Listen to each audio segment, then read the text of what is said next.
High guys, welcome back to mom life. आज आहे माझ्या 9 मंथ प्रेग्नन्सीचा वीक 35. सकाळची सुरुवात झाली क्रिस्पी डोसाच्या यम्मी नाश्त्याने.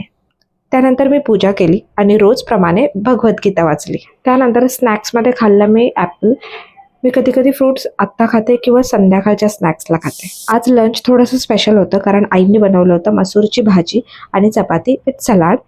मसूरची भाजी माझी ऑल टाईम फेवरेट आहे. आई आल्यापासून मला खरंच खूप आराम मिळतोय. सध्या पाऊस जोरदार पडतोय त्यामुळे मला बाहेर वॉक करायला जायला मिळत नाही, त्यामुळे मी घरातच वॉक करते. त्यानंतर थोडा वेळ मी माझ्या व्हिडिओचं एडिटिंग केलं.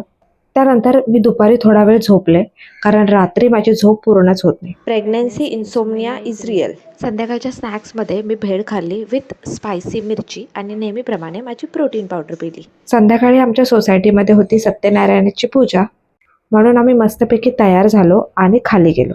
सर्वात आधी बाप्पाचं दर्शन घेतलं, त्यानंतर महाप्रसाद घेतला. पण जास्त वेळ बसल्यामुळे माझी पाठ दुखायला लागली, म्हणून मी लगेच वरती आले. तर हा होता माझा छोटासा व्लॉग. भेटूया नेक्स्ट व्लॉगमध्ये. बाय.